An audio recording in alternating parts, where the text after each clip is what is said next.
What is up, YouTube? It is me, Topher Crost, and after my months and months hiatus, for the first time, I am here with another top 10 list for you guys. The top 10 characters that I think should be in Smash Bros. Actually, I'm doing the top 25 characters, and this is going to be part 1 of my top 25 characters that I think should be in Super Smash Bros. This video is going to contain 25 through 11. Only a few rules going into this list. The first one is that they have to be gaming icon characters. There won't be any anime characters, and there won't be any TV show characters or anything like that on this list. Only characters that are iconic to gaming and originated in video games. So not every character that's been in a video game will be on this list. The second thing that you need to know about this list is I tried really hard to make it not about my own opinion, but about characters that I think truly deserve to be on the Smash roster. I tried to keep my biases out of this and go with the characters that I think and you think deserve the Smash roster spot the most. I work in a vintage video game store, so I know a lot of what the people pick out, not to mention I've been doing a bit of research to see what characters people would like to see in Smash Bros. So largely my opinion will not be on this list, although there will be a few picks over other picks due to my opinion when it comes to tiebreakers, and I will explain those as they come up. Now once again, this is part 1 of this list. Part 2 will be out in the next few days. Personally, I would rather not do 2 parts on this video, but I didn't want the video to be too outrageously long, so I had to put it in 2 parts. And lastly, I just wanted to mention that I will be going over these characters extremely quickly, again, to make the video to where it's not too long. But enough about the rules and the things that you need to know. Let's get into this video, starting with our number 25 pick. Alright, coming in at number 25 is Ramza from Final Fantasy Tactics. Final Fantasy Tactics, to me, is one of the most underrated good RPGs of the PlayStation era. Had a good story and good music and great gameplay that was a lot of fun. In fact, I actually went back and played the game recently, and there's a lot of Easter eggs, like being able to get certain other popular Final Fantasy characters. To me, Tactics was one of the RPGs that revolutionized how some RPGs are played today, especially with the map kind of turn-based combat, but never really got the praise that it deserved. Now, the reason it's so low on this list is not a lot of people do know it, and I wouldn't necessarily consider Ramza a super classic character or a super popular character. And also, Smash already has a Final Fantasy character, so I figured it would be a little lower on the list due to the fact that there's already one in Smash. But regardless, I think Ramza would be a good fit for Super Smash Bros. Coming in at number 24 is Sora from Kingdom Hearts. Now again, he is a great character, and if Square Enix didn't already have representation in Smash, he would be definitely higher on this list, but I still think he deserves a spot in Smash, or at least a consideration. And while I personally think he should be higher on the list because Kingdom Hearts is a fantastic game, I just don't think there's a need for him in Smash Ultimate because for all intents and purposes, he is a Final Fantasy character. And just like with Ramza, we already have some Final Fantasy representation in Smash Ultimate. But don't forget to tell me, do you think he should be higher up on the list regardless of the fact that we already have a little representation from Square Enix in Smash? Just let me know. Anyway, on to number 23. At number 23, we have Doomguy from Doom. Originally, I thought this was going to be a little edgy for Smash, but they have Bayonetta in the game, so, you know, what the hell. Again, it's not a game that I played a lot, but when I was a kid, I played a lot of Doom SNES and Doom for the 64, and I remember having a lot of fun with those games, them being challenging and even sometimes scary, and definitely iconic and unique, especially for an FPS. And if you've ever read any of the lore around Doom, it's actually really, really cool and interesting, and I think he definitely deserves a spot in Smash. Coming in at number 22, we have Shepard from Mass Effect. So I didn't actually know if I was going to put him on this list due to the fact that he's technically one of those you characters that you can customize and create in your own image, but I figured since there is a default Shepard, it wouldn't hurt to throw him in the game. Plus, Mass Effect is definitely a game that should be recognized for how awesome it is. There are so many choices and varying options and even a few different endings in the games that it makes you want to replay it over and over and over. And whether you hate or love Mass Effect, you cannot deny that it has had a huge impact on gaming. The only problem with having Shepard in Smash is I'm actually not sure how they would implement him into the game as far as mechanics and moves and such, but I'm sure they could figure out a way. Anyway, he is definitely a good pick for Smash Bros. So back between the PS1, N64, PS2 era of games, there were 3 duets that kind of outshined everybody else. And what I mean by duets is games with 2 main characters. Typically platformers with a seamless buddy system where one character supports another character and they traverse levels and you beat levels and there's bosses and it's a whole lot of fun. And the first 2 on this list are Jak and Daxter. One of the, what I like to call the holy trinity of team-ups. I remember thinking when I was a kid, how could someone like Jak always team up with someone like Daxter? In personalities, they were very, very different, but in gameplay, they couldn't be more seamless. Without saying too much more, because I am running out of time for this spot, I just want to say that I absolutely love these 2 characters and would be so stoked to see them in Super Smash Bros. Coming in at number 20 is Siegfried and Nightmare from Soul Calibur. So I just want to say, out of all of the fighting characters that appear on this list, Siegfried and Nightmare are my favorites, specifically Siegfried, but I think they could work out as kind of a pair considering Siegfried is Nightmare in the Soul Calibur series. Kinda like how Zelda and Sheik or Samus and Zero Suit Samus worked in the older Smash games where they could switch between the 2, I think it would work very well for Siegfried and Nightmare. Now, like I said, out of the 2, I think Siegfried is a lot cooler, but if I had to choose one to put in Smash, I would say Nightmare because, in my opinion, he is more iconic. And yes, I know there are more iconic fighting games than Soul Calibur, and they will be on this list.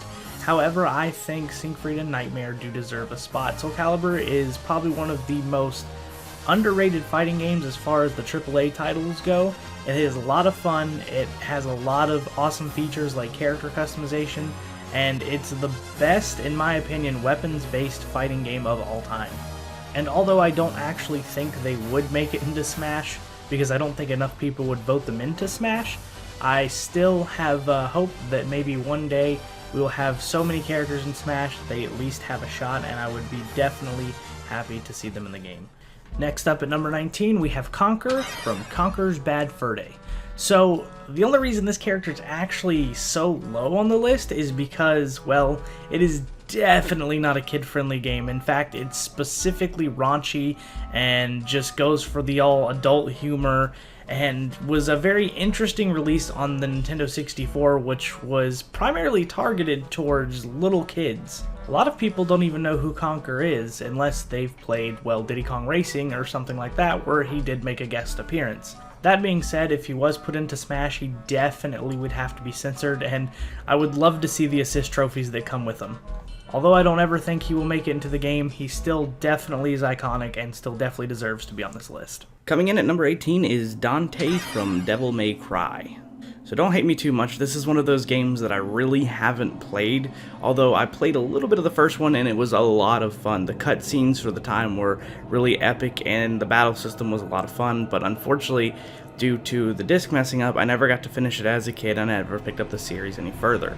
However, from what I hear, it is a phenomenal series, and Dante, without a doubt, is a super iconic character that a lot of people love. And if he was in Smash, I think it'd make a lot of people happy, so he definitely is going to be on my list. And he definitely is on my list. But anyway, let's get on to number 17. At number 17, we have Jin from Tekken. While I personally like Soul Calibur way more than Tekken, it's hard to argue that Tekken isn't the more popular of the 2. Tekken is way more popular than Soul Calibur, so I think before we get our Siegfried and our Nightmare, let's get Jin in the game. Now, I don't have too much to say about it, although him and his family are basically the faces of Tekken, and I think it would be really cool for Devil Jin to be his final Smash. But he is kind of an edgier character, so we'll see if he actually ends up in the game, but it would still be really cool. If I had my way, this character would be a lot higher on the list, but hey, it's a list of trying to be unbiased and stuff, so with all due respect to this wonderful, wonderful character in this wonderful game, I'm going to go ahead and put at number 16 Sly Cooper from, well, Sly Cooper and the Thievius Raccoonus. One of the more underrated PS2 titles. I think Sly Cooper was just a lot of fun. I used to play it all the time when I was a kid, and the stealth missions were awesome. And it also gives us room to get people like Bentley or Murray as assist trophies, and that would be really cool. I don't know exactly how the mechanics of Sly Cooper would work. I'm obviously thinking he would use his cane. I don't really know how stealthy characters can be viable in Smash, but they did do it with Snake, so maybe they can do it awesome with Sly Cooper. Although I think it would be really cool for his final Smash to be Bentley showing up in the van and then him turreting everybody out of existence. That would just be really funny. And I really hope that he can make the jump from PlayStation All-Stars into Smash Ultimate, but we will see. Number 15 is Kratos from God of War. This is a character that does a lot of fighting, that does a lot of jumping onto, the faces of gods and such, that I think would be fantastic for Smash. Yes, I know, he's a little bit edgy and you would have to censor him a little bit from all the, lewdness, I guess, that is in the God of War game, but luckily you can avoid all of that in Smash, and I think he would have a pretty cool moveset. Not much else to say about Kratos. I mean, he's a really cool character, he's super iconic for Sony, and I think he deserves a nice, healthy spot on the Smash roster. Number 14 is a character that I don't know a ton about, but is very iconic in the early days of gaming with the Nintendos and the Nintendo 64s and such, and that would be Earthworm Jim. From what I've heard, he is one of the best platformers in history, although I never have played it, but he is iconic enough to make the number 14 spot on my list. Comment below if you think Earthworm Jim should be in Smash Bros. Oh, number 13 is about to be a very controversial pick. So there's two big shooters that have kind of defined team play when it comes to classes and stuff like that. And when I say two big shooters, I mean some that people think about more than others. The two being Overwatch and TF2. I had to pick a character off of one of these two games, and I personally am gonna go with Team Fortress 2. Now I know some of you are getting mad out there and you just want me to pick an Overwatch character, but just hold on and listen to what I have to say before you blow your stack and whatnot. I'm not even saying Overwatch is a bad game. All I'm saying is that TF2 came first and in my opinion had a better economy. For at least a while. The game has gone down since Overwatch's release, but it's still a fantastic game even to this day. So who did I pick from TF2? Well, I had three choices that I thought would be the best representation for Team Fortress 2. It would either be Heavy, Soldier, or Scout, or even, now that I'm thinking about it, possibly Demo Man, but I ended up going with Scout.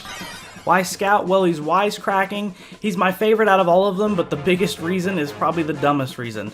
Out of all the characters, Scout is the one with the double jump and is all around the one that I think would suit Smash the best with his playstyle, mostly because he's super jumpy and super quick, and he has a gun.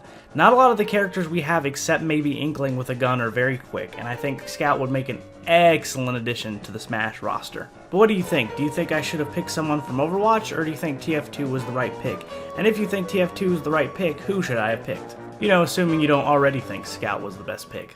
Coming in at number 12, we have Scorpion from Mortal Kombat. I would argue that Mortal Kombat is the most popular standard 2D fighting game of pretty much this last generation. Maybe even of all time. And while I could be wrong on that, I think everybody would be happy if Scorpion were in the game. And if he doesn't yell "get over here" for his grab, then we've all kind of missed out a little bit.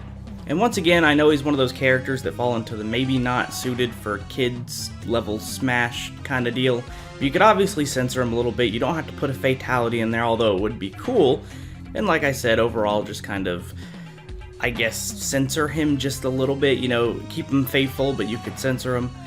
But we have characters like Bayonetta in the game, like I said earlier, so I think it stands to reason that we could have Scorpion in Smash Bros. So you guys remember me mentioning those holy trinity of duet characters earlier? Well, now we're going on to the second one of those, Banjo and Kazooie. That's right, at number 11 we have Banjo and Kazooie. Why this is a good fit for Smash should be pretty obvious. While there's not a lot of Nintendo characters on this list, Banjo and Kazooie has been suspiciously absent from most of the Smash games since Melee. I say Melee because, well, in the original Smash there would obviously not be room. But Banjo and Kazooie are some of the most iconic Nintendo characters of all time, and I have no idea why they haven't been put in Smash. And we have a duet like Duck Hunt and, well, I guess the dog that's with him? Anyway, the fact that Banjo and Kazooie are not in Smash yet is a travesty, and I think they really need a spot. Alright, that's it for part 1 of this video. Part 2 will be out in the next day or so. Make sure to keep a lookout. There will be a link in the description, and I will see you in part 2.